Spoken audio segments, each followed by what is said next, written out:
आज की शाम आप सबका इस जूम मीट में आमंत्रित करता हूं। I invite you all and I say thank you for joining this Zoom meet. My first request is all those who have kept their mic on may put it off. जिन ने अपना mic on रख रखा है वो कृपया करके इसको बंद कर लें, काफी अच्छा रहेगा। और इस सभा को शुरू करने के पहले मैं चाहूंगा, हमारी बिटिया ऐश्वर्या है जो इसको एक प्रार्थना के साथ आज हम शुरू करते हैं। ऐश्वर्या प्लीज आप सब प्रार्थना करते हैं। धन्यवाद देते हैं परमेश्वर आज के सुंदर समय के लिए जो आपने दिखाया। इस एक साथ हम इस समय पर मिल पाए। हम जानते हैं परमेश्वर की आपकी योजना है कि हम आपके वचन को सुनने पाए परमेश्वर और ग्रहण भी करने पाए।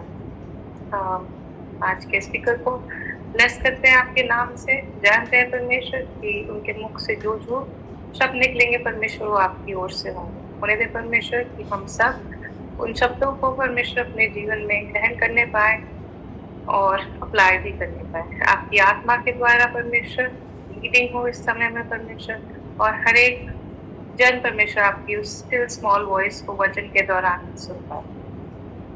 सभी बातों को, सभी लोगों को आपके हाथ में सौंपते हैं। एक एक जन को आपके नाम से ब्लेस करते हैं और धन्यवाद देते हैं आपके प्यार के लिए जो आपने हम सबके मनों में दिया है।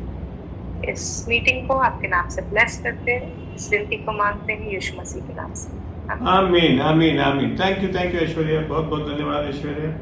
बिटिया बहुत बहुत आशीष बोलता हूँ आपको। जैसा आपको आज विदित है, जब मैं सर्कुलेट करता रहा हूँ फ्लायर से सबसे, एक बड़ा अच्छा मेरे को प्रभु ने प्रकाशन एक चीज दी। और निस्संदेह जब हम आज वचन से देखेंगे, the topic for today is do you want to be a servant or a disciple or an apostle or a son of God. Let us read from the word of God. आज का विषय जो है, क्या आप परमेश्वर का सेवक या शिष्य या प्रेरित या पुत्र बनना चाहते हैं? चलिए आज इसको वचन से देखते हैं। इसमें सबसे पहले मैं आपको बता दूं, ये जितने भी मैंने टर्म्स यूज करें ये बाइबल में अवेलेबल है, और अपन आज इसको देखेंगे बाइबल में consistency till we see all these things from the word of God in sequence. ये सब चीज इंपॉर्टेंट है। मैं ये नहीं कहता हूँ इसमें कोई भी चीज कम हो, मगर माइक बंद कर लें आप लोग जो बीच में आए हैं, जुड़े हैं प्लीज, ताकि कोई डिस्टर्बेंस नहीं आए रिकॉर्डिंग में। आप जानते हैं मैं इस रिकॉर्डिंग को यूट्यूब पे भी डालता हूँ, तो कृपया करके थोड़ा सा माइक बंद कर लें। और जब आपको किसी को पूछना है तो ऑन करिए, जरूर रोकना भी चाहते हैं तो रोक लें, एक तरीके से करें। सब लोग माइक को मत ऑन रखें एक साथ, वो हिसिंग आने लगती। Okay, thank you Jesus. तो सबसे पहले हम बिब्लिकली देखते हैं, let us see from the word of God servants के बारे में। जब when we see the Old Testament, let's see the word in Old Testament। मैंने खोला है गिनती का, नंबर्स का 11 और 7, 12 और 7, नंबर्स का 12 और 7। इंग्लिश में यहाँ लिखा रखा है माई सर्वेंट मोसेस। ये खुदा खुद बोलता, God is telling my servant Moses is not so who is faithful in all my house. God is appreciating for the faithfulness of Moses। Hindi में यूं लिखा है, परंतु मेरा दास मूसा ऐसा नहीं है, वह तो मेरे सब घराने में विश्वास्य योग्य है। तो मूसा पुराने नियम में एक बहुत बड़ा सेवक रहा है परमेश्वर का, उसको परमेश्वर ने इस्तेमाल किया। God used Moses as a very good servant for him and he was used like a deliverer for the Israelites, right? और जगह से भी देखते हैं परमेश्वर जब पुराने नियम में कईयों को सर्वेंट करके पुकारता है, गॉड यूजेस द टर्म सेवक, सर्वेंट। देखते हैं इसको एक और देखते हैं, गिनती में ही 14 में से देखते हैं, 14 का 24 देख रहा हूं मैं। यहां लिखा है, इंग्लिश में ऐसा लिखा होगा, but my servant Caleb. Caleb को भी दास के रूप में संबोधित करा परमेश्वर ने पुराने नियम में। ये भी एक परमेश्वर का बहुत बड़ा सेवक रहा। he has been a very good servant, and the word says over here, but my servant Caleb, because he had another spirit with him and had followed me fully, him will I bring into the land wherein उस यहाँ इसके लगा he will be brought, वो परमेश्वर की जो वाचा थी इनको एक नए स्थान पे ले आने के लिए, उसमें वो जरूर आएगा। यहाँ तक परमेश्वर ने वचन इसके बारे में लिखता है, और यहाँ पे भी इसको सर्वेंट के रूप में, सेवक के रूप में दिखाया गया। अब हम चलते हैं जोशुआ में। जोशुआ यहोशू जो बोलते हैं, यहोशू का 24 देखते हैं, और वहां क्या लिखा है 24 का 9। आप सब इसको ध्यान से इन वचनों को आप नोट भी कर सकते हैं। आज कोशिश करके मैंने इंग्लिश और हिंदी दोनों वचन यहाँ सामने प्रोजेक्ट कर रहा हूँ। I am putting both the versus English and Hindi. यहाँ लिख रखा है 24 का 29, सॉरी 9 नहीं, 29 में जाना है अपने को, 29 राइट। जोशुआ यहोशू 24 का यहाँ लिख रखा है in English, and it came to pass after these things that Joshua the son of Nun, the servant of the Lord, क्या है वो? He is a servant, वो दास है। यहोशू क्या था? दास था। सैमुअल के बारे में जब हम पढ़ते हैं, when we read about Samuel the prophet, पहला सामुएल खोल के चलिए 3 में और 10 में, वहाँ बड़ा अच्छा लिखा है, मेरे को बहुत अच्छा लगता है। परमेश्वर सुनने के बारे में भी है इसमें। यहाँ लिखा था Samuel 3:10, 1 Samuel 3:10, and the Lord came and stood and called as at other time, Samuel, Samuel. Then Samuel answered, speak, for thy servant heareth। Samuel ने क्या कहा? क्योंकि तेरा दास सुन रहा है, क्योंकि तेरा दास सुन रहा है। तो ये सारे पुराने नियम के बड़े बड़े लोग रहे, विश्वास के लिए बहुत लोगों ने इनसे सीखा समझा, हम आज भी इनको इस्तेमाल करते हैं। मगर जो थे ये सब क्या कहलाए जा रहे हैं? दास। अब एक और जगह से देखते हैं, पहला सैमुएल ही और 7 का 5 देखते हैं, ठीक है। 1 Samuel 7:5, यहां क्या लिखा है? 1 Samuel 7 का 5, 7 का 5 को देख लेता हूं। हाँ, 2 Samuel 7:5। चलिए दूसरा सैमुअल 7 का 5 देखते हैं। यहां क्या लिखा है इंग्लिश में? Go and tell my servant David, जाकर मेरे दास दाऊद से कहे। दाऊद जो कि राजा था, परमेश्वर का एक चुना हुआ व्यक्ति रहा है पुराने नियम में, पर उसको भी दास के रूप में संबोधित किया गया है। और आगे यहाँ पे लिखा भी है, Thus saith the Lord, shall thou build me an house for me to dwell in। यहोवा ये कहता है कि क्या तू मेरे निवास के लिए घर बनाएगा, ठीक है ना। तो यहाँ सैमुअल भी एक पुराने नियम का बहुत, दाऊद राजा जो परमेश्वर के हृदय का सा था, वचन में हम पढ़ते हैं तो मिलता है ये भी। अब एक और देखते हैं दाऊद के पिता के बेटे के बारे में। ये मिलेगा आपको पहला राजा और 3 का 7 पढ़ के देखते हैं। पहला राजा 3 का 7, यहाँ क्या लिखा है? And thy servant is in the midst of thy people which thou hast chosen, a great people that cannot be numbered nor counted for multitude। पहला 7, 8 पढ़ दिया मैंने गलती से। Oh Lord my God, thou hast made the servant king instead of David my father। Dawood राजा था, उसका बेटा सुलेमान के बारे में यहाँ जिक्र है। और यहाँ पे जो लिखा हुआ है वो यही है कि तूने अपने दास को मेरे पिता दाऊद के स्थान पर राजा किया है।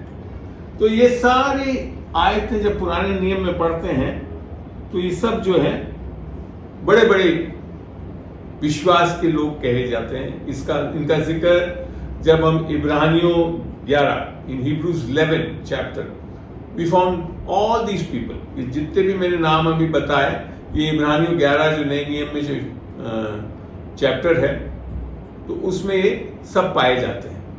मगर वहीं चल के अब हम देखते हैं इब्रानियों 11 में इनके बारे में क्या बाइबल बताती है। ठीक है सर, इब्रानियों खोल लीजिए, इब्रानियों 11, Hebrews 11, where is Hebrews? At times I got stuck. Anyhow, 11 और उसका हम खोलते हैं 39, 11:39, इब्रानियों 11 का 39। इंग्लिश में लिखा है, ये जितने भी नाम मैंने बताए थे सब ऊपर पाया जाता है, इससे ज्यादा लोगों का नाम है जो सारे पुराने नियम के लोग थे। तो उनके लिए क्या लिखा गया? These all having obtained a good report through faith, बहुत अच्छी रिपोर्ट आई थी, इनकी गवाही बहुत अच्छी थी इन लोगों की, अपने विश्वास से ही चले थे। मगर प्रॉब्लम देखते हैं आगे, रिसीव नॉट द प्रॉमिस, इनको प्रतिज्ञा की हुई वस्तु ना मिली, उन्हें प्रतिज्ञा की हुई वस्तु ना मिली। तो अब समझ रहे हैं, सेवक होते हुए बहुत विश्वसनीय योग्य सेवक, तारीफ करी गई है इनके बारे में, इब्रानियों में भी तारीफ करी गई है हमेशा, और यही लिखा गया कि विश्वास से बहुत कुछ करा इन्होंने। मगर तब भी क्या लिख रखा है? वादा किया गया, प्रतिज्ञा की गई चीज नहीं मिली। और वो क्या है वो आगे चल के हम आज देखेंगे भी, क्योंकि इनके पास वो विश्वास नहीं मिला जो आगे नए नियम में आकर हम देखते हैं, परमेश्वर का विश्वास, द फेथ ऑफ क्राइस्ट। ये बहुत फर्क है, ये फेथ ऑफ क्राइस्ट किनको मिलता है वो आगे चल के हम जब आज अध्ययन करेंगे तो उसमें देखेंगे क्या है। तो सेवक होना कोई बुरी बात नहीं, सारे अच्छे सेवक रहेंगे, और हम में से भी कई लोग आज भी नए नियम में भी आकर आपको मिलेगा वर्ड सेवक, सर्वेंट्स ऑफ गॉड, ये सब चीजें हैं, बॉन्ड सर्वेंट्स ऑफ ये। मैं अल्टीमेट में जब ले आकर दिखाऊंगा आपको कि नए नियम में आकर परमेश्वर चाहता क्या प्रकाशन हमारे अंदर, वो भी देखते हैं आज। तो नए नियम में ही फिर अब हम चलते हैं। यीशु ने, Jesus, what Jesus did, he selected disciples. Let's go into look, लूका में चलते हैं, देखते हैं जब यीशु मसीह ने अपने चेलों के बारे में क्या लिखा है। वहां 6:12 देखते हैं हम, 6:12 जी, लूका 6:12, ल्यूक 6:12।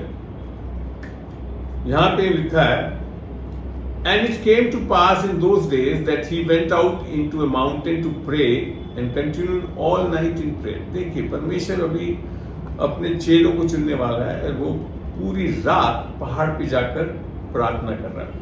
निस्संदेह परमेश्वर की अगुवाई के लिए हमको परमेश्वर से बातचीत करना बहुत जरूरी, और सबसे आसान तरीका है हमारी प्रार्थना, जो विश्वास की प्रार्थना होती है कि हम जानते हैं कि परमेश्वर जिंदा है, जीवता परमेश्वर है। और यहाँ लिखा है उसने प्रार्थना करने की में सारी रात बिता दी।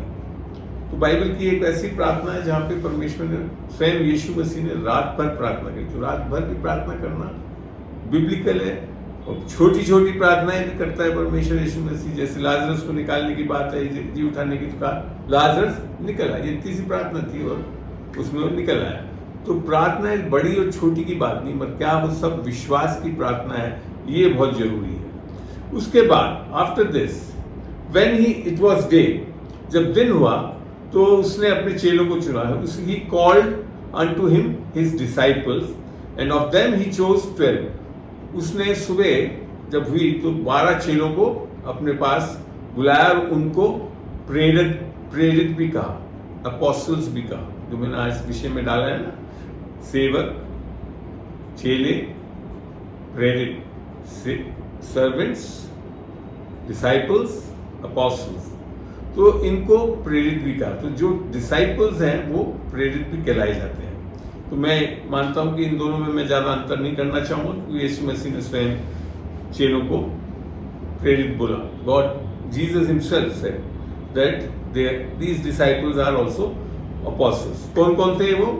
14 में लिख रखा है, साइमन, सिमोन जिसका नाम पतरस था, he was also called Peter, फिर एंड्रू, हिज ब्रदर अर्थात पतरस का भाई अंद्रियास, फिर लिख रखा है जेम्स, जॉन, फिलिप, याकूब, योन्ना और फिलिपुस, फिर बर्थोलोम्यू, फिर आगे लिखा मैथ्यू एंड थॉमस, मती और थोमा, और फिर लिखा रखा जेम्स अगेन, याकूब और शमोन ऑफ जिलोटस, समोन कहलाता है, फिर जूडस अर्थात याकूब का बेटा यहूदा, और फिर लास्ट में लिखा था जूडस इस्करियोट, यहूदा इस्करियोती, जो उसका पकड़वाने वाला ट्रेटर भी। तो ये 12 चेलों को यीशु मसीह ने चुना। तो ये भी सही है, बिब्लिकली परमेश्वर ने जब शुरुआत करी थी अपनी सेविकाई के लिए तो इसने 12 चेलों को सुना। यहीं पे खत्म नहीं होता है, उसके आगे जब हम पढ़ते हैं अन्य जगहों से, आप इन वर्सेस को नोट कर सकते हैं, आगे पढ़ भी सकते हैं, तो अच्छा लगेगा मेरे को। फिर लूका 9:1 में क्या करा इन लोगों को, ये जो चेलों को, what he did to this disciples which he had chosen, let's see what he did. Luka 9:1 में, लूक 9:1 में, लेट्स रीड इट।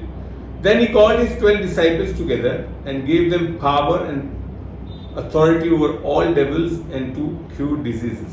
यानी लिखा हिंदी में भी, 12 को बुलाकर उन्हें सब दुष्ट आत्माओं और बीमारियों को दूर करने की सामर्थ और अधिकार दिया। ये सारा कार्य निस्संदेह पवित्र आत्मा के बल से ही होता है। बाइबल में कई जगह इसका जिक्र है। Good evening brother, good evening, thank you. तो यहाँ पे ये अभी चेले ही थे और चेलों को सारा अधिकार दे दिया था, ठीक है। और ये फिर इसके अनुसार ये गए भी और इन्होंने बहुत चीजें करके देखी। इन्होंने परमेश्वर के राज्य के बारे में बताया। लूक 9:2-3 में पढ़ेंगे तो ऐसे ही मिलता है हमको। And he sent them to preach the kingdom of God and to heal the sick. और उन्होंने परमेश्वर के राज्य का प्रचार किया और बीमारों को अच्छा करने के लिए भेजा, इस कार्य से उनको भेजा। यहाँ तक बोल दिया उनको, in English it is written, and he said unto them, take nothing for your journey, neither staves nor scrip, neither bread, neither money, neither have to put। ये बहुत बड़ा चीज समझना चाहिए कि परमेश्वर जब अपने कार्य के लिए भेजता है तो उस सब चीजों को मुहैया करवाता है। उसने उनको बोला मार्ग के लिए कुछ न लेना, ना तो लाठी, ना झोली, ना रोटी, ना रुपया, ना दो कुत्ते। तो आर यू सेइंग, परमेश्वर ने चेलों को जो चुना वो चेलों को इक्विप करा, ही इक्विप्ड एवरीथिंग फॉर देम। आगे पढ़ते रहिएगा आप इसको। एंड देन ही सेज कि जो चीज किसी से लेने की जरूरत नहीं। और ये फिर आगे 6ठी आयत में लिख रखा है, लूका 9 की 6ठी आयत में, and they departed and went through the towns preaching the gospel, healing everywhere. वे सुसमाचार सुनाते और हर कहीं लोगों को चंगा करते हुए फिरते रहे। तो यहाँ तक बिल्कुल सही लगता है कि परमेश्वर यीशु मसीह ने स्वयं ने चेले चुने, इसको प्रेरित भी बोला, और they were going to preach the gospel and heal the people and they had this benefit of doing it। परमेश्वर ने इनको ये करा और ये सब ऐसे ही करते रहिए। 12 चेलों के बारे में लिखा हुआ है। अब एक जगह और चलते हैं, लेट्स गो इनटू लूक 10। एक बार और ऐसी जगह चलते हैं जहां और चेलों के बारे में जिक्र आता है। The reference of more disciples comes over here. यहां लिखा लूक 10:1, लूका 10:1 में, after these things the Lord appointed other 70 also, 70 और को चुना उसने, और उनको भी जैसे 12 को भेजा था ऐसे ही भेजा। हिंदी में भी ऐसे ही लिखा है। और इन बातों के बाद प्रभु ने 70 और नियुक्त किए। ये बेसिकली चेले हैं, ये आगे चल के समझ में भी आता है। They were disciples. और इनका कार्य क्या था? What was their work? They have to harvest the for the kingdom of God the labourers. ये पके हुए खेत को बहुत मजदूर की जरूरत थी, इसके लिए इनको भेजा गया था कटनी काटने के लिए। तो इसको आप लूका 10 में पढ़िएगा जरूर, ताकि आपको बहुत चीजों का ज्ञान होगा। मगर जब इन चेलों के बारे में अब बाइबल के कुछ वर्सेस को देखेंगे तो वहां देखते हैं क्या क्या प्रॉब्लम्स भी हुई थी इसमें। पढ़ते हैं यूहन्ना में, जॉन 13 और उसका 36 पढ़ के देखते हैं, 36 पढ़ के देखते हैं। ये यहाँ पे पतरस के बारे में लिखा है, यूहन्ना 13:36। English it writes, Simon Peter said unto him, Lord, whither goest thou?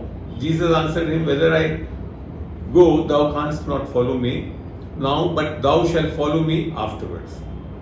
तो शिमोन पतरस ने उससे कहा, हे प्रभु, तू कहाँ जाता है? यीशु ने उत्तर दिया, जहां मैं जाता हूं वहां तू अब मेरे पीछे आ नहीं सकता, परंतु उसके बाद मेरे पीछे आएगा।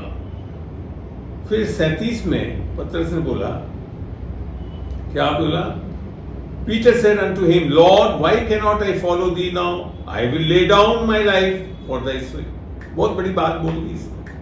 क्या बोला? हिंदी में लिखा है, पतरस ने उससे कहा, हे प्रभु, अभी मैं तेरे पीछे क्यों नहीं आ सकता? मैं तो तेरे लिए अपना प्राण दूंगा। तब उस पे परमेश्वर ने क्या बोला? What Jesus said? Jesus answered me, Will thou lay down thy life for my sake? Verily, verily, I say unto you, thee, the cock shall not crow till thou hast denied. Hindi में बड़ा अच्छा लगता है मेरे को। यीशु ने उत्तर दिया, क्या तू मेरे लिए अपना प्राण देगा? मैं तुझसे सच सच कहता हूं कि मुर्गा बांग न देगा जब तक तू 3 बार मेरा इनकार कर देगा। डिनायल, नकारना। ये चेला होते हुए भी, पतरस एक बहुत प्यारा चेला था यीशु का, मगर तब भी इसने नकारा। और ये आपको सबको पता है कि जैसा यीशु मसीह ने बोला वैसे उसने यीशु मसीह को 3 बार बांग बोलने के पहले ही नकार चुका था। तो ये एक प्रॉब्लम है, डिसाइपल्स होते हुए भी आप नकार सकते हो यीशु मसीह, जैसा ये पतरस ने करा। खाली नकारना तो एक बात रही पतरस की। अब हम देखते हैं एक और चेले के बारे में, वो है यूहन्ना 13:21 में है। क्या है वो? किसके बारे में? इस्करियोत के बारे में, जूडस इस्करियोत। आप अभी बने रहिए, आपको बहुत प्यारी चीजें आगे ले आकर मैं दिखाना चाहता हूं कि क्यों प्रॉब्लम है। खाली डिसाइपल्स में ही सीमित नहीं रखना चाहता परमेश्वर, इसके लिए मैं सिखाना चाहता हूं। 13:21 में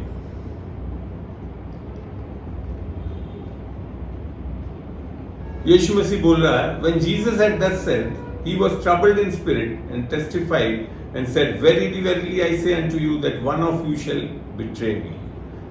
ये बातें कहकर यीशु आत्मा में व्याकुल हुआ और ये गवाही दी, मैं तुमसे सच सच कहता हूं कि तुम में से एक मुझे पकड़वाएगा। बिट्रेयल, धोखा देने वाला। कौन था ये? जूडस इस्करियोत के बारे में बताया है, और उसने ऐसा ही किया। और ये पूरा, जब इसको आप 13वें अध्याय, यूहन्ना की 13वें अध्याय में पढ़ेंगे, 13 से लेकर 26 बल्कि नीचे 29 तक जब पढ़ेंगे या 30 तक पढ़ेंगे, तो उस रात को ही जब वो खाने के लिए एकत्रित हुए थे, तब किसने? जूडस इस्करियोत ने उसको धोखा दिया और उसको वो वहाँ से उठकर चला गया। और लोग बात पूछते रहे, बाकी चेले भी कौन है करके। यहाँ लिखा था 30 में, He then having received the sop went immediately out, and it was night. Therefore when he was gone out, Jesus said, Now is the Son of Man glorified in God. तो ये चीज देखी गई कि एक चेला तो पूरा धोखा ही दे गया, बाकी सब चीज दे रखी थी परमेश्वर, सारे अधिकार दे रखे थे उसको भी, पतरस को, सबको मिले थे।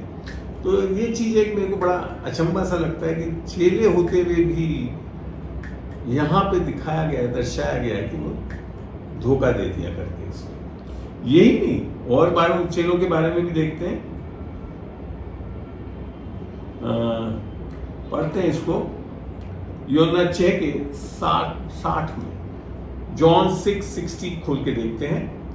जॉन 6:60। आप लोगों को मेरी आवाज क्लियर है? I hope. Thank you Jesus, प्रभु धन्यवाद। तो यहाँ पे जो वो 70 चुने गए थे ना, उनके बारे में भी ऐसे ही कुछ लिखा है। मैनी 60 में लिखा, many therefore of his disciples, चेले थे उसके चेले, और जिनको भी सारा अधिकार सब कुछ दिया था। When they heard this said, this is an hard saying, who can hear it. ये परमेश्वर ने अपने लहू और मांस को खाने की बात जब बोली थी, तब का है मामला। तो सॉरी, ये क्या हो गया, इसको हिंदी में कर देता हूँ, ये बदल गया है। एक मिनट दीजिए मेरे को, एक मिनट, हिंदी वाले लोगों को भी क्लियरली मिलता जाए वर्सेस। हाँ, इसलिए उसके चेलों में से बहुतों ने ये सुनकर कहा, ये तो कठोर शिक्षा है, इसे कौन मान सकता है? When Jesus knew in himself that his disciples murmured at it, he said unto them, "Doth this offend you?" Hindi में बताया, यीशु ने अपने मन में ये जानकर कि मेरे चेले आपस में इस बात पर कुड़कुड़ाते हैं, उनसे पूछा, क्या इस बात से तुम्हें ठोकर लगती है? What and if you shall see the Son of Man ascend up where he was before? Is it that spirit that quickened, the flesh profited nothing? And the words that I speak unto you, they are spirit and they are truth. तो यहाँ परमेश्वर बहुत बड़े सत्य हैं, उनको तो मैं आज नहीं जा रहा हूँ, मगर यहाँ जब इनमें से चेले लोग जो हैं वो कुड़कुड़ाने लगे उनको, वो फिर सबके सब उसके पीछे नहीं चले, जैसे 64 में लिखा है, but there are some of you that believe not. ये यीशु मसीह ने स्वयं उन चेलों के बारे में कहा कि तुम लोग अभी भी मेरे ऊपर विश्वास नहीं करते हो। और ये क्यों? क्योंकि for Jesus new from the beginning who they were that believed not and who should betray him. यीशु मसीह को पता था, शुरू से ही पता था इसमें से कितने लोग छोड़ भागेंगे, विश्वास नहीं करेंगे, इसका पकड़वाएंगे सब चीजें।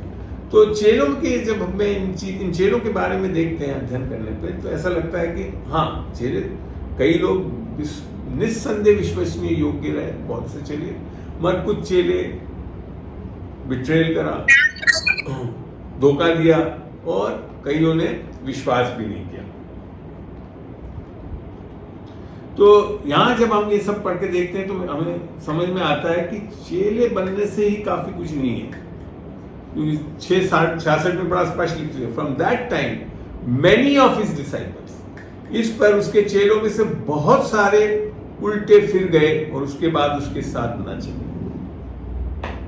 मैं नहीं बता रहा, यीशु मसीह ये सब चीज बताया, वचन बता रहा है कि चेले फिर गए, और खाली चेले बन के रह जाने से हो सकता है आप में से भी, हम में से भी कई लोग फिर सकते हैं।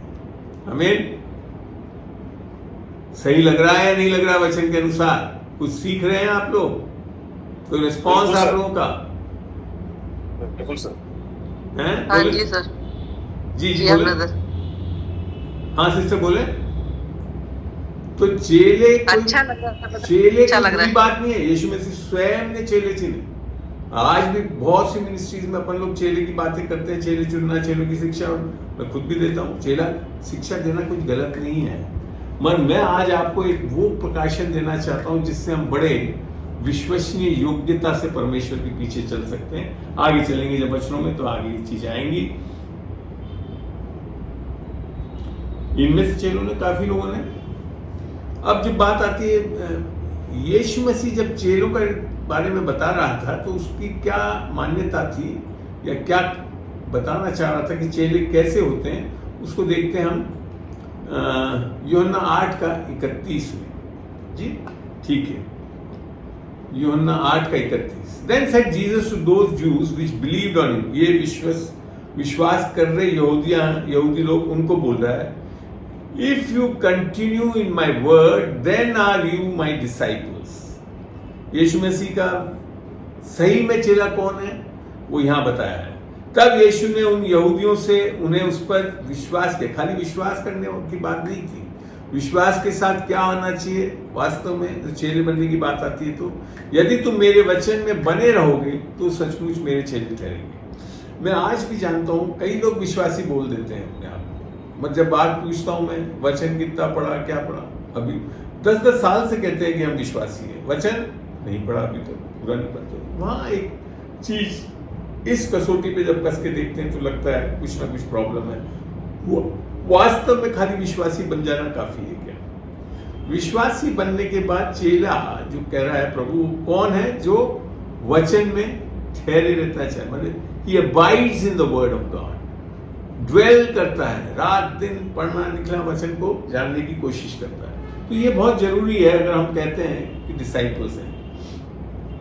पर एक चीज अब आगे बढ़ते हैं हम अब चलते हैं कि मैं जब चाहता हूं कि खाली चेले बन जाने से काफी नहीं है, क्योंकि यीशु मसीह भी जब यूहन्ना 16:12 में इन चेलों, आपको पता है यूहन्ना 14, 15 और 16 यहाँ तक 17 तक चेलों के बारे में काफी चीजें परमेश्वर ने बताई है।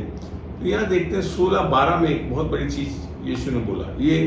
ये वो चैप्टर्स हैं जो जब वो क्रूस पे जाने वाला था उसके पहले चेलों के साथ ये बातचीत कर रहा था, तब उसने बोला 16-12 में, I have yet many things to say and you, चेलों को बोल रहा है, मुझे तुमसे और भी बहुत सी बातें कहनी है, यू कैनॉट बेयर देम, परंतु अभी तुम उन्हें सह नहीं सकते। चेले एक तरह से ऐसे थे कि वो सब चीजें नहीं समझ सकते थे। मैं आज भी मानता हूँ, जब हम चेलों की बात करते हैं तो ये प्रॉब्लम आ सकती है कि वो सब बातें नहीं सकते, और यीशु मसीह ने भी उन चेलों को, वो 12 चेले जो विश्वसनीय योग्य था यीशु मसीह के, उसमें से एक के छोड़ के बाकी तो चले बाद में तक, तो उनके लिए लिखा है कि वो अभी सारी बातें सह नहीं सकते थे। अर्थात जो आत्मिक सत्य परमेश्वर जो बताना चाहता है वो सारी बातें चेलों को नहीं बता पाया। ध्यान से पढ़ लेना इस वचन को, तो ये बहुत बड़ा सत्य है बाइबल में। बहुत चीजें बताना चाहता हूं मैं नहीं। फिर 16:25 में क्या बोला, how it when he the spirit of truth is come, अर्थात पवित्र आत्मा, सत्य की आत्मा जब हमारे बीच में आएगी, he will guide you into all truth, for he shall not speak of himself but whatsoever he shall hear that shall he speak and he will show you things to come. ये बहुत बड़ी चीज होने वाली थी। ये कब होने वाली थी? जब यीशु मसीह का मरना और फिर तीसरे दिन जी उठने के बाद ये संभव हो सकता था। इसी के लिए मैं बताना चाह रहा था आपको कि डिसाइपल्स के बारे में जहां तक आया है बाइबल में, निस्संदेह डिसाइपल्स की जरूरत पड़ी, यीशु मसीह ने चुना, उनसे काम लिया, सब कुछ करा, पर वो संपूर्ण रीति से परमेश्वर के काम के लिए नहीं आ सके। मैं आगे चल के मैं बताऊंगा इन्हीं चेलों में से उनके अंदर क्या बदलाव आया और फिर वो बहुत अच्छे तरीके से परमेश्वर के योग में है, उपयोग में है। परंतु जब वह अर्थात सत्य का आत्मा आएगा तो तुम्हें सब सत्य का मार्ग, देखिए कुछ नहीं, सब सत्य का। अभी यीशु मसीह ने चेलों को बोला मैं अभी सब बातें नहीं बता सकता हूं, पर अब बोल रहा है कि जब ये पवित्र आत्मा आएगा, अर्थात उसके मरने और जी उठने के बाद ये संभव था, तब वो सत्य का मार्ग बताएगा, क्योंकि वह अपनी ओर से ना कहेगा परंतु जो कुछ सुनेगा वही कहेगा और आने वाली बातें तुम्हें बताएगा। चेलों को यीशु मसीह ने जब अपने बारे में जो होने वाला वो बताया, वो ही नहीं याद रख पाए कि मैं मरूंगा, पर नहीं याद रख पाए। पर अब बोल रहा है पवित्र आत्मा जब आएगा तो आने वाली बातें भी, मैंने खाली पवित्र आत्मा आने के बाद, इस बदलाव के बाद आप देखेंगे कि बहुत चीजें आप जान सकते हो, प्रकाशन पा सकते हो परमेश्वर के, जो पुराने नियम में, यहां तक कि नए नियम में यीशु मसीह के चेले भी नहीं पा सके थे। एक और बड़ा सत्य बताता हूं आपको बाइबल से, मरकुस में से। मैं यहां कहीं ये नहीं कहना चाह रहा हूं कि चेले गलत थे, चेले परमेश्वर ने स्वयं चुने थे, एक स्टेज था, विच इज गुड, चेला बनना अच्छी बात है। मैं चेले से बढ़कर भी परमेश्वर कुछ चीज देना चाह रहा है जो बाद में संभव हो रहा है, उसको आज हम लेंगे। मरकुस 16 का देखते हैं, मरकुस 16 का 14 पढ़ के देखते हैं।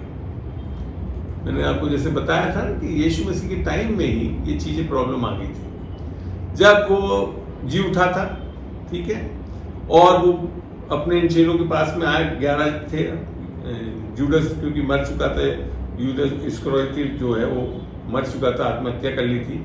तो यहाँ क्या लिखा था, afterwards he appeared unto the 11 as they sat at meat and unbraided them। unbraided समझ तो वो बेसिकली उल्हांघना दिया, यहाँ हिंदी में पढ़ के देखते हैं। भोजन करने पीछे वे उन 11 चेलों को भी जब वे भोजन करने बैठे थे दिखाई दिया और उनके अविश्वास और मन की कठोरता पर उल्हाना दिया। यीशु मसीह को हम खाली यही सोचते हैं प्यार करता है, नहीं, जब अगर हम अविश्वास में चलते हैं, ये चेले ऐसे ही हो गए थे, तो इतने साल तक यीशु मसीह के साथ चलने वाले भी अविश्वास में आ गए थे, तो परमेश्वर को डांटना पड़ा। तो ये चीज भी एक सही है कि ये अभी तक चेले के रूप में चल रहे थे और इनके अंदर अविश्वास भी आ गया था। आमीन। चलिए आगे देखते हैं। अब आपको जो मैं प्रकाशन देना चाहता हूं वो है बड़ा मुख्य बात। यूहन्ना में ही जब हम यूहन्ना 1 खोलते हैं, when you open John 1 and 12, यहाँ किसके बारे में, what he speaking about, he speaking about sons of God. ये एक बहुत बड़ी चीज है। यहाँ लिखा हुआ in English it is written, but as many as received him to them gave he power to become the sons of God. परंतु जितनों ने उसे ग्रहण किया उसने उन्हें परमेश्वर का संतान होने का अधिकार दिया। ये है जो बहुत बड़ा बदलाव यीशु मसीह के मरने और जी उठने के बाद हो रहा है। ये पहले नहीं बन पाते थे लोग, चेले तक सीमित रह सकते थे, अपोस्टल्स प्रेरित तक हो सकते थे, मगर अब परमेश्वर के पुत्र कहलाए जा सकते और अधिकार से कहलाए जा सकते और अधिकार प्राप्त करते। वो लोग भी अधिकार प्राप्त कर रहे थे, कर भी रहे थे कई चीजें, मगर यहाँ पे एक बहुत बड़ा बदलाव आ गया।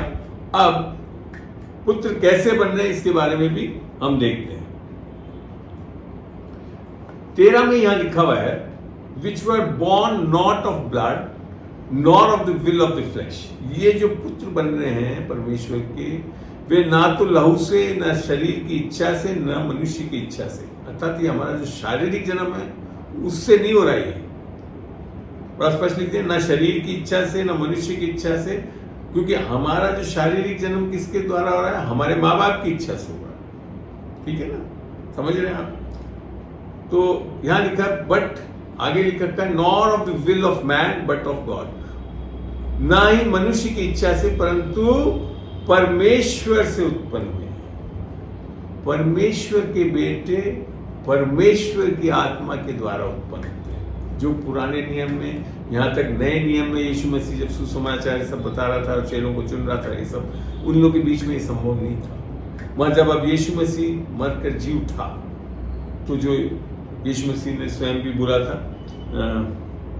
इसको जब हम 3:3 यूहन्ना 3:3 पढ़ते हैं, अर्थात नया जन्म के बारे में जो यीशु मसीह ने बोला वो बहुत जरूरी हो गया। वो खाली कब संभव हुआ, जब यीशु मसीह मारा गया, गाड़ा गया और तीसरे दिन जी उठा, अर्थात सुसमाचार के बाद। तब उसने बोला, Jesus answered and said unto me, verily verily I say unto thee, except a man be born again, he cannot see the kingdom of God। उसने उत्तर दिया, मैं तुझसे सच सच कहता हूँ, यदि कोई नए सिरे से ना जन्मे तो परमेश्वर का राज्य देख नहीं सकता। यहाँ एक आपको मैं बता दूं, हाँ सबके रोस्टर बना रही हो, देखो अभी भी फोन पे हूँ, कंटिन्यू। काइंडली आप जो बीच में बोल रहे हैं काइंडली अपना माइक बंद कर दीजिए। प्लीज जो भी ज्वाइन करें, साफ है वैसे तो, फटा नहीं है, उबालेंगे तो फट जाएगा। Kindly Rodrina Joseph, kindly put off your mic, disturbance हो रहा है please. Thank you. Okay, thank you. हाँ, तो यहां समझ में आता है, अब परमेश्वर यीशु मसीह ने स्पष्ट बता दिया। मैंने मेरे हिसाब से चेले, आप बाइबल में पढ़ेंगे बहुत चेले थे, चेले यूहन्ना के भी चेले हुए, ये सब हुए, पर चेले राज्य में नहीं दाखिल हो सकते थे। कौन होता? जो नया जन्म पाता। इन चेलों में से जो नया जन्म पालेगा वो राज्य में दाखिल हो सकता है। तो अल्टीमेटली क्या चाहता है परमेश्वर राज्य के लिए? नया जन्म, परमेश्वर के बेटी बेटी होने का हक पाने वाले। तब वास्तव में हम परमेश्वर के लिए संपूर्ण रीति से उपयोगी हो सकते हैं। आमीन।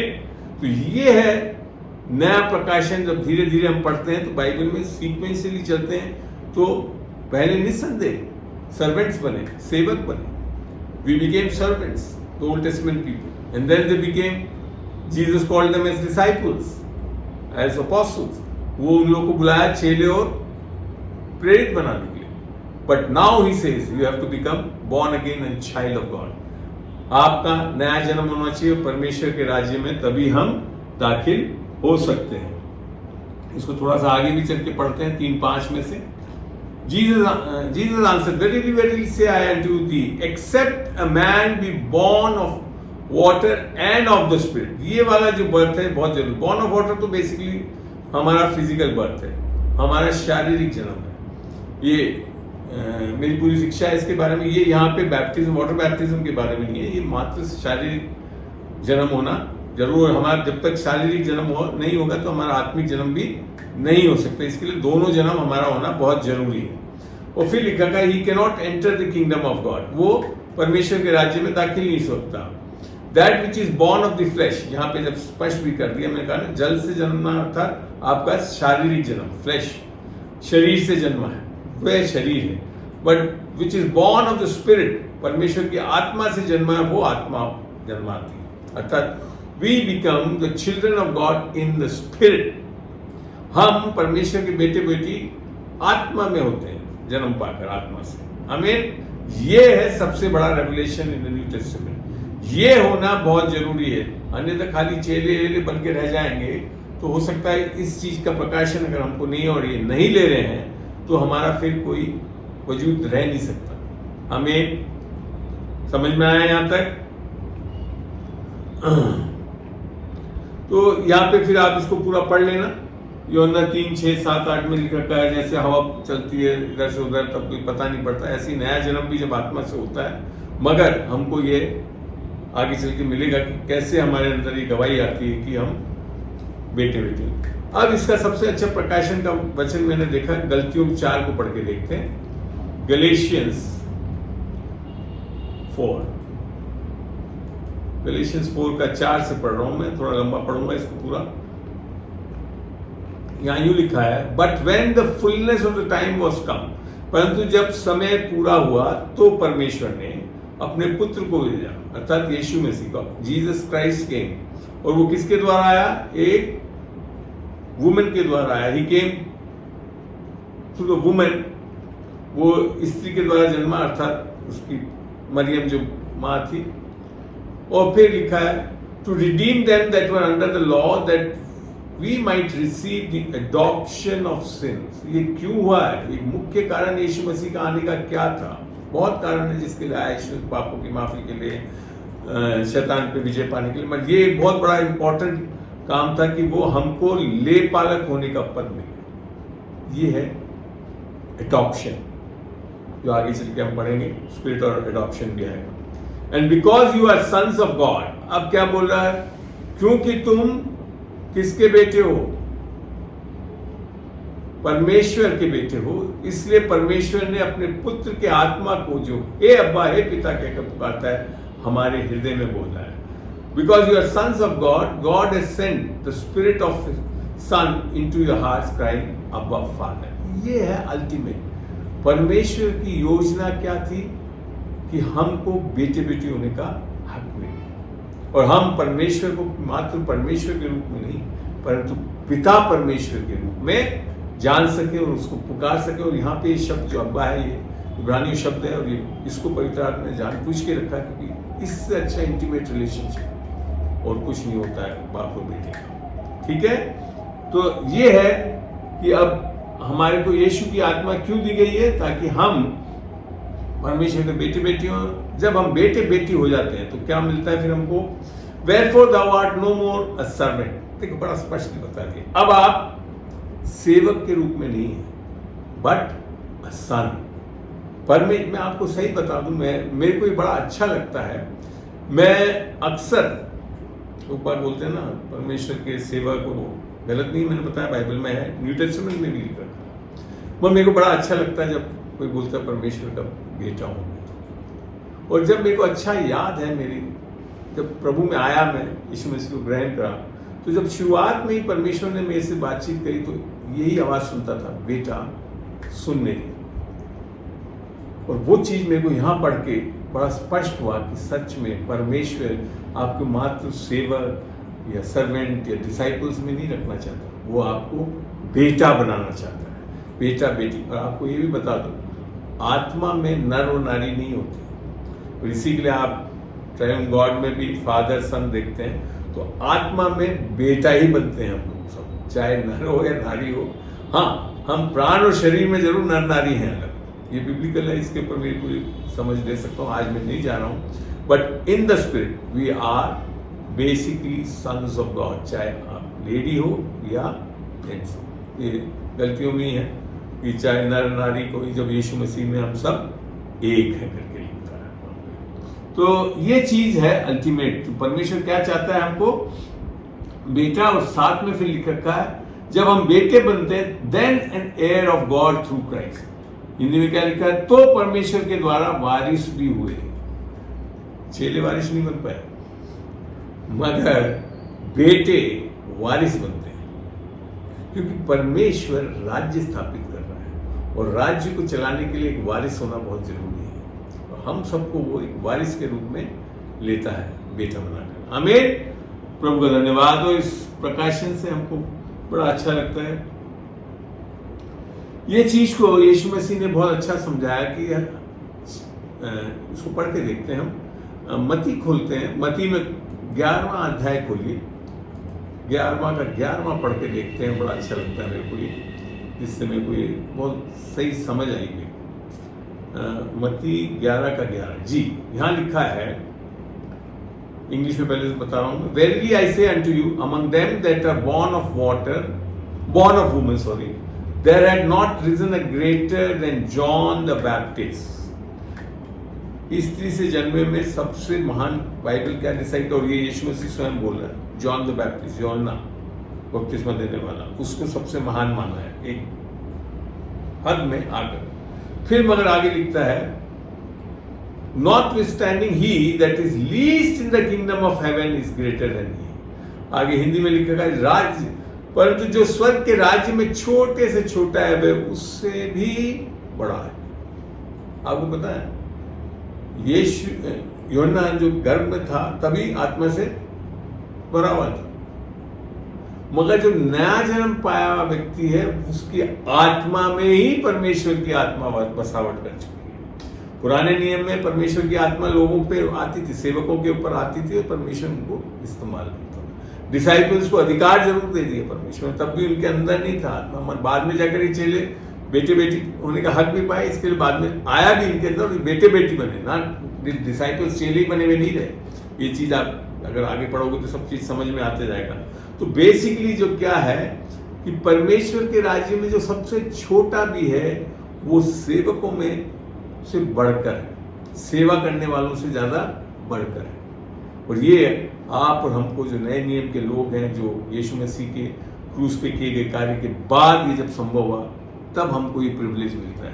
तो आज एक नया जन्म पाया हुआ व्यक्ति पुराने नियम के इन सब लोगों से बढ़कर, यीशु मसीह ने बोला, मैं नहीं बोलूँ, पढ़ के देख लीजिए क्या लिखा है। ये लिखा है ना, not he that is least in the kingdom of heaven is greater than he, पर जो स्वर्ग के राज में छोटे से छोटा है वह उससे बड़ा। अर्थात यूहन्ना तक रोका, यूहन्ना सबसे बड़ा लिखा पुराने नियम के लोगों से भी, और फिर अब बोलता है कि यूहन्ना से भी बढ़कर कौन है, जो परमेश्वर के राज्य में, अर्थात जो बेटा होने का हक पा चुका। New born again child of God is greater then even John. Amen, that's the word. चलिए अब हम ये चीज जो देखते हैं कि पुराने नियम में पवित्र आत्मा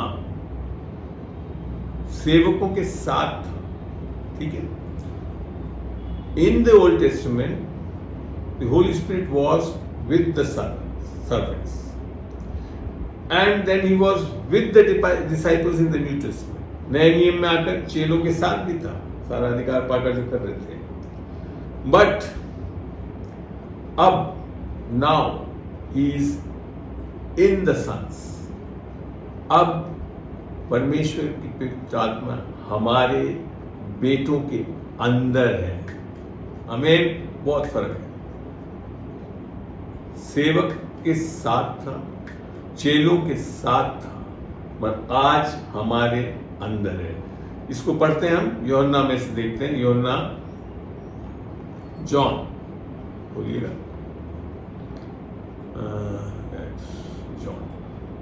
यूहन्ना 14 का 17 पढ़ के देखते हैं हम। और इस सब में जो आपको बता रहा हूं वचनों के आधार पे सिखाना चाहता हूं, ताकि आप कहीं चूके नहीं इन चीजों को। यूहन्ना 14:17 में क्या लिखा है, even the spirit of truth whom the world cannot receive, दुनिया तो जानती नहीं है, पा ही नहीं सकता, because it seeth him not, neither knoweth him, but he know him, but we know, ye know him, माने हम जानते हैं, for he dwelleth with you and shall be in you। ये चेलों को जब सिखा रहा था, जबकि बात है, मैंने बताया था 14, 15, 16 जो है, ये सारे चैप्टर्स जो है यीशु मसीह मरने के पहले सिखा रहा था, उस टाइम में बता रहा था। अर्थात सत्य की आत्मा जिसे संसार ग्रहण नहीं कर सकता, क्योंकि वह ना उससे देखता है और ना उसे जानता है, तुम उसे जानते हो क्योंकि वह तुम्हारे साथ रहता है, चेलों के साथ रहता था, और वह तुम में होगा, है नहीं लिखा है। बहुत फर्क है। चेलों के साथ पवित्र आत्मा था मगर अंदर नहीं गया था, होगा वो बाद में ही संभव था, अर्थात यीशु मसीह के सुसमाचार का कार्य, क्रूस के कार्य के बाद ये संभव। तो ये है ultimately God wants does don't want you to be just mere disciples. परमेश्वर खाली चेले वाली जो प्रकाशन में ही नहीं, परंतु आपको बेटा होने के प्रकाशन में लाकर रखना चाहता है, जिससे वे आपको बड़े आसानी से उपयोग कर सकता है। तो यहाँ पे इस वचन से बड़ा स्पष्ट हो रहा है कि God wants to live in you, ठीक है ना। इसके बारे में पौलुस ने बड़ा अच्छा रोमियो में बताया। रोमियो 8 को खोल के देखते हैं। रोमियो 8 का और 9 से पढ़ेंगे तो यहाँ समझ में आएगा हमको। 9 में ये लिखा है, इंग्लिश में ये लिखा है कि but you are not in the flesh but in the spirit. The spirit English में कैपिटल एस है, अर्थात आत्मा, पवित्र आत्मा में हो, पवित्र आत्मा आपके आत्मा के साथ है। और if so be that the spirit of God dwell in you, पिता परमेश्वर की आत्मा अर्थात त्रिएक परमेश्वर की आत्मा आपके अंदर है। Now if any man does not now if any man have not the spirit of Christ, या त्रिएकता के बारे में बड़ा स्पष्ट कर दिया।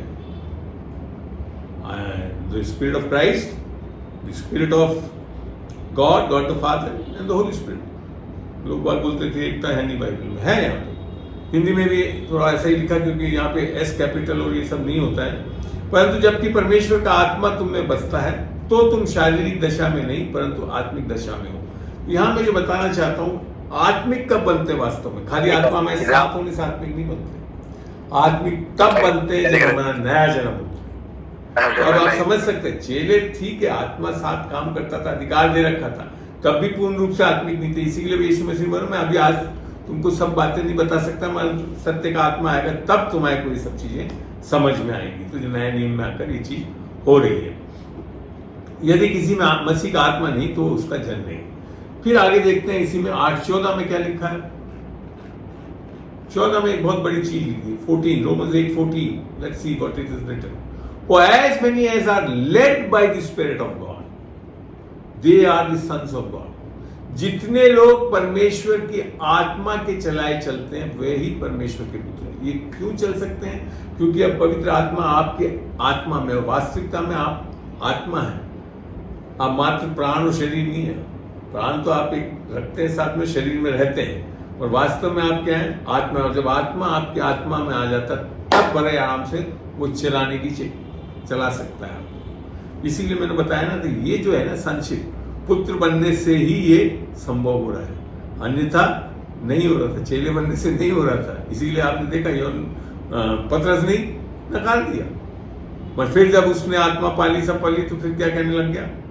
लोग बोलने लगे पतरस ही वही है जो यीशु के साथ चलता था। आमीन। तो ये है फर्क।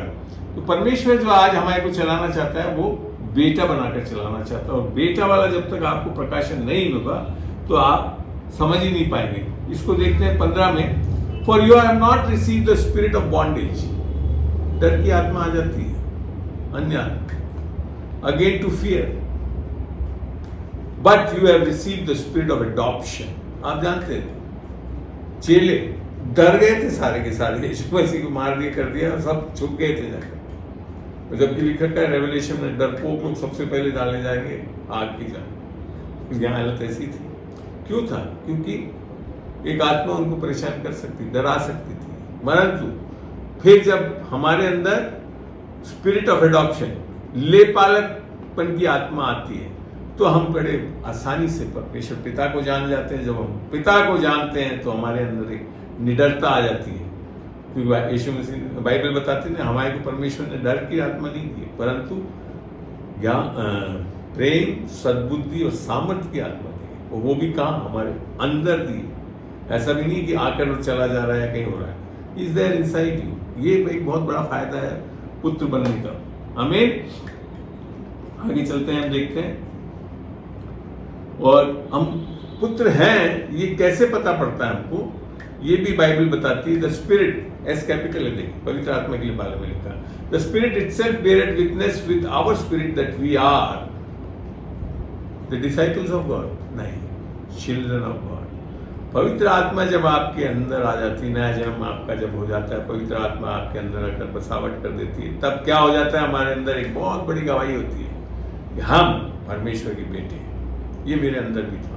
40 साल की उम्र तक जब यीशु मसीह को पाया नहीं था, बाइबल पढ़ना नहीं जानता था, बहुत पढ़ता नहीं था, पर जैसी 1998 में मैंने यीशु मसीह को ग्रहण करा, मेरे अंदर ये सबसे बड़ी गवाही थी तब भी मैं बाइबल नहीं पढ़ा हुआ था, कुछ नहीं, ऐसा नहीं था कि मैंने सारी बाइबल पढ़ ली या कुछ कर ली, पर मेरे अंदर ये गवाही बहुत क्लियर थी, बेटा। और मैंने जैसे बोला ना, परमेश्वर मेरे से बेटे के रूप में बात करने लगा। और मेरा जो पहला एक दर्शन में बहुत कम देखता हूँ, पहला दर्शन भी यही था कि MI रोड पे एक बाप जो है अपने बेटे को आइसक्रीम पार्लर में से, जो टॉडलर है, पैदल चलना भी नहीं जानता, ढंग से हाथ पकड़ के ले आ रहा है, बड़े आराम से आइसक्रीम चाट रहा है, उसको पता ही नहीं कि इतनी गाड़ियां इधर से आ रही उधर से आ रही, मगर बाप का हाथ पकड़ के वो क्रॉस कर लिए। तब परमेश्वर ने मेरे से बोला, बेटा तेरे को मेरे साथ ऐसे चलना पड़ेगा।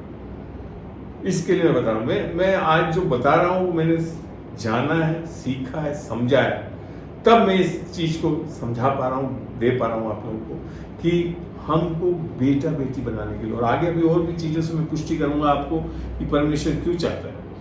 जब आप नए नियम में आकर पत्रियों को पढ़ोगे, एपिसोड्स को जब पढ़ोगे, तो वहाँ मैंने काफी कोशिश करी, आप और देखना जरूर, मेरे को बताना।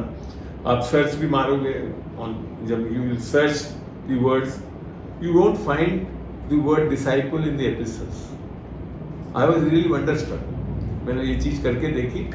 मैंने जब नए नियम में खोजा कि चेलों का जो शब्द कहीं आता है करके बाइबल में, आजकल सारे डिवाइसेस हैं, तो मेरे को कहीं नहीं मिला कि डिसाइपल्स वर्ड यूज हो रहा है। मगर नए नियम में आकर, जैसे उदाहरण के तौर पे कुछ जगहों से दिखाता हूं मैं, 1 कुरिन्थियों 4:17 पढ़ते हैं। 1 कुरिन्थियों 4:17, वहां क्या प्रकाशन देता है परमेश्वर हमको। ये तिमोथी के बारे में लिख रहा है, For this cause I have sent into you Timotheus, who is my beloved son. पौलुस भी अब बेटा बोल रहा है, चेला नहीं बोल रहा है Timothy. He is my beloved son. और फिर क्या आगे लिख रखा है, and faithful in the Lord, विश्वास योग्य पुत्र है, तुम्हारे पास भेज रहा हूँ।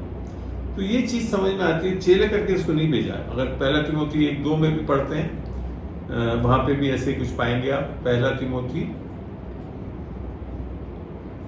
1:2, यहाँ क्या लिखा है, Unto Timothy my own son, वैसे शादीशुदा नहीं था पौलुस, मतलब आत्मिक बातों में जा रहा है, तो तिमोथी को क्या कह रहा है, मेरे बेटे समान है, मेरे चेले के समान नहीं लिख रखा है उसका। तिमोथियस के नाम जो विश्वास में मेरा सच्चा पुत्र है, ठीक है ना। ऐसी 1 तिमोथी 1:18 पढ़ के देखेंगे, वहां पे भी कुछ ऐसे ही लिखा पाएंगे आप। 1:18, holding The charge I commit unto thee, son Timothy, पुत्र तिमोथियस। क्या लिख रखा है, पुत्र के रूप में, हे पुत्र तिमोथियस। तो ये चीज मैंने देखी कि नए नियम में आकर चेले के रूप में नहीं बता रहा पौलुस, यहाँ तक अपने तिमोथी को वो क्या कह रहा है, पुत्र के रूप। इसी तरह से जब यूहन्ना की पत्रियां पढ़ेंगे आप, 1 यूहन्ना 2:1 में लेकर चलता हूं आपको, वहां से भी ये चीज स्पष्ट होगी कि आपको वहां चेले के बारे में नहीं बता रहा है परमेश्वर का वचन। 1 यूहन्ना का 2:1 पढ़ रहा हूं मैं। यहां यूहन्ना क्या लिख रखा, माई लिटिल चिल्ड्रन, मेरे प्रिय बालकों, इस तरह से संबोधित कर रहा है, ठीक है ना। तो यहाँ पे भी आगे जब पढ़ोगे 1 यूहन्ना 2:12 में भी आप ऐसे ही पाएंगे। 1 यूहन्ना 2:12 में पढ़ के दिखा रहा हूं आपको। इन चीजों का आप नोट कर लें, इसका अध्ययन करें और समझेंगे आप। आई राइट अनटू लिटिल चिल्ड्रन, तो बार बार जब आप देखोगे विश्वासियों को जो है बेटे के रूप में बताया गया। 1 यूहन्ना 3:10 में तो और बड़ा क्लियर लिख दिया। 1 यूहन्ना 3:10 पढ़ के देखते हैं, यहाँ क्या लिखा है, in this the children of God are manifest, इसी से परमेश्वर की संतान और शैतान की संतान के बारे में भी लिखा है। तो यहाँ पे डिफरेंस भी बताया है, परमेश्वर की संतान और शैतान की संतान में क्या फर्क होगा। Who does? ये पढ़ सकते हैं आप, इसी चीज़ें आपके लिए और ज्ञानवर्धन का विषय बताएंगे, क्योंकि मैं अब ज़्यादा लंबा नहीं खींचना चाहता हूँ, 1 घंटे में अक्सर मैं ख़त्म कर देता हूँ। ये पहला यूहन्ना 5:21 को भी पढ़ के देखते हैं, वहाँ पे बड़ा अच्छा लगता है मेरे को। एक चीज़ बड़ी अच्छी लिखी है, पहला यूहन्ना 5:21 क्या लिख रखा है? Little children keep yourself from my things, हे बालकों अपने आप को मूर्तों से बचाए रहो।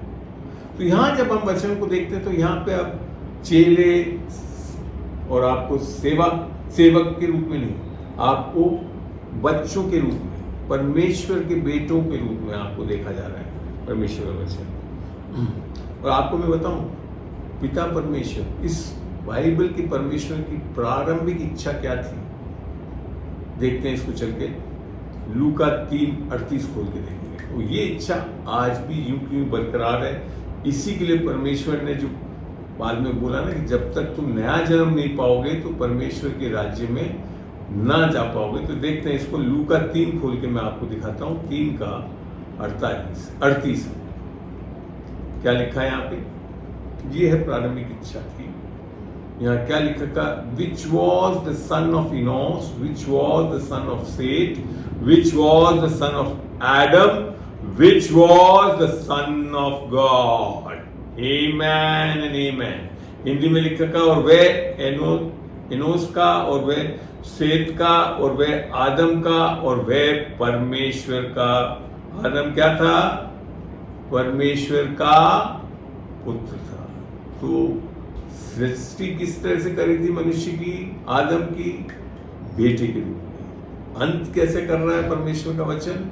हमको बेटा बनाना चाहता है।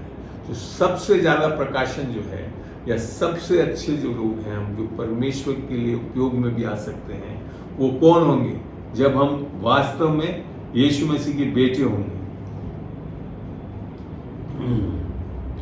गलतियों 3:26 को भी पढ़ के देखेंगे तो वहां पे भी यही चीज आप पाएंगे। गलतियों 3:26।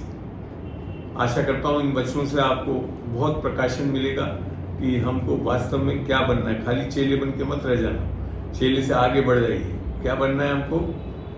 बेटा बनना है। यहाँ क्या लिखा है? For ye are all the children of God by faith in Christ Jesus. कैसे बनते हैं हम? क्योंकि तुम सब उस विश्वास करने के द्वारा जो मसीह यीशु पर है, परमेश्वर की संतान हो। आदम क्या था? परमेश्वर की संतान था। आपको क्या बनाना चाहता है परमेश्वर? अपनी संतान बनाना चाहता है। और इस प्रकार से हम परमेश्वर के परिवार में दाखिल होते हैं, जिसके लिए पौलुस प्रार्थना भी करता है। इफ्सियों में पढ़ते हैं हम इसको, इफ्सियों 3:14 पढ़ के देखते हैं, वहां समझ में आएगा आपको बहुत प्यारे ढंग से प्रकाशन। यहाँ पौलुस सबके लिए प्रार्थना नहीं कर रहा है, किसके लिए कर रहा है? For this cause I bow my knees unto the Father of our Lord Jesus Christ, of whom the whole family in heaven and on earth is named। Hindi में लिख रखा है, मैं इसी कारण इस पिता के सामने, उस पिता के सामने अपने घुटने टेकता हूं, जिससे स्वर्ग और पृथ्वी पर हर एक घराने का नाम रखा जाता है। हम किसके ओले आ रहे हैं? हम खाली चेले नहीं, ये सेवक नहीं, हम परमेश्वर के घराने के बेटे होने को बुलाया गया है हमारे को। और इसी के कारण हम सब उसके नाम से करेगा। अब एक और देखते हैं, इससे 2:19 को पढ़ के देखते हैं, बड़ा अच्छा लगता है। बस मैं बहुत जल्दी इसको कंक्लूड करना चाहूंगा। इससे 2:19 यहाँ क्या लिखा है? आशा करता हूँ जो ये प्रोजेक्शंस करता हूँ इससे आप बड़े आराम से समझ भी सकते हैं, बच्चों को नोट भी कर सकते हैं। Now therefore you are no more strangers and foreigners, but fellow citizens with the saints and of the household of God. किसके? परमेश्वर के घराने। हिंदी में क्या लिखा है? इसलिए तुम अब परदेशी और मुसाफिर नहीं रहे, परंतु पवित्र लोगों के संगी, स्वदेशी और परमेश्वर के घराने के हो गए। जब तक ये हमारे को प्रकाशन नहीं मिलेगा कि हम कोई वैसे दुनिया के लोगों के फलाना नहीं, हम परमेश्वर के घराने के कहलाए जाएंगे। और ये यीशु मसीह के क्रूस के कार्य के कारण, उस विश्वास के कारण हम होते हैं। और उसके आगे लिख रखा है 20 में, and are built upon the foundation of the apostles and prophets, Jesus Christ himself being the chief cornerstone. हम किस पे बनाए गए हैं? और प्रेरितों और भविष्यवक्ताओं की नींव पर, जिसके कोने का पत्थर मसीह यीशु आप ही है, बनाए गए। अगर यीशु मसीह हमारे जीवन में नींव का पत्थर नहीं है तो फिर हमारा घर तो 100% गिरने वाला है। इसके लिए हमारे को यीशु मसीह को अपनाना है। और यहाँ लिखा था, on whom all the building fitly framed together growth onto an holy temple in the Lord, जिसमें सारी रचना एक साथ मिलकर प्रभु में एक पवित्र मंदिर बनेगी। कब बनेगी? जब हम बेटे बनेंगे, परमेश्वर के बेटे, आत्मा से भरे हुए बेटे होंगे, तब जाकर कलीसिया बनेगी जो परमेश्वर चाहता है। और कलीसिया ही नहीं, यहाँ आगे क्या लिखा है 22 में, इन whom you also are built together for habitation of God through the Spirit। हम हिंदी में क्या लिख रखा है इसको? जिसमें तुम भी आत्मा के द्वारा परमेश्वर का निवास स्थान होने के लिए एक साथ बनाए जाते हो। देख लीजिए, आप चेलों में निवास स्थान नहीं बना होगा, निसंदेह परमेश्वर जानते थे सब कुछ है, मगर निवास स्थान कब बन रहे हम? जब हम परमेश्वर की आत्मा अर्थात बेटे बेटी होने का हक, नया जन्म पाकर हम आते हैं। और इसी के लिए आत्माओं के विषय में जब बाइबल बताती है तो परमेश्वर हमारा क्या बनना चाहता है? इब्रानियों में देखते हैं इसको, वहां से और बड़ा क्लियर होगा। इब्रानियों 12 का 9 पढ़ रहा हूं। क्या पर्पस है परमेश्वर की, जो मेन इच्छा क्या है हम देखते हैं। For they verily for a few days chastened us after their own pleasure, but for our profit, that we might be partakers of His holiness. आगे 9 में पढ़ना चाह रहा था। Furthermore, we have had fathers of our flesh, अर्थात हमारे सांसारिक पिता थे, which corrected us, and we gave them reverence. Shall we not much rather be in subjection unto the Father of spirits? प्राण की नहीं, आत्मा का पिता पढ़ना चाहता है परमेश्वर। यहाँ पे भी हिंदी में ये लिखा है, तो क्या आत्माओं के पिता के ओर भी अधीन ना रहे? अधीनता कब आती है? बेटा बनने के बाद आत्मा की अधीनता में चलते हैं, तब जाकर हम परमेश्वर के उपयोग में आ सकते हैं। और परमेश्वर हमको यीशु मसीह के समान आज प्रेम करता है जब हम बेटे बेटी बनने का हक पाते हैं। 17-23 में 17-23 में लिख रखा है, और उसने हमारे को एक महायाजक के रूप में, रॉयल प्रीस्टहुड को, जैसे पहला पत्रस 2:9 में आप पढ़ोगे तो वहां लिखा, उसने अंधकार के राज से छुड़ाकर हमको ज्योति के राज में लिया है। और फाइनली जो पर्पस क्या है, कि यीशु मसीह के द्वारा हम मात्र परमेश्वर को नहीं जाने, पिता परमेश्वर को जाने, जैसा कि यूहन्ना 14 में, through Jesus we can know father God, that is in John 14:6। You can read that, मैं उसमें नहीं जा रहा हूँ अभी। Jesus said ना, I am the way, the truth and the life. No man can come to the Father without me.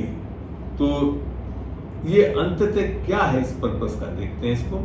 Basically क्या है, जब हम ये सारे कुछ यीशु मसीह के सुसमाचार के कारण संभव हो पा रहा। और ये जो पर्पस है ना जो ये करने का, ये क्या है कि अल्टीमेटली रेवलेशन में जब हम पढ़ते हैं, जब हम बेटे बनते हैं, तब जाकर हम उसके लिए राजा और याजक बन सकते हैं। आमीन। इसको जैसे रेवलेशन में बताया, प्रकाशित वाक्य में जाकर 1:5 में परमेश्वर का वचन ही बोलता है, and from Jesus Christ who is the faithful witness and the first begotten of the dead, मतलब वो भी पहला लोटा बना, और and the prince of the kings of the earth, unto him that loved and washed us from our sins of his own blood। और 5 ही पढ़ के, ठीक है ना। इंग्लिश में ये लिखा है we are rulers of the kings of the earth, Hindi में पढ़ के बताता हूँ मैं।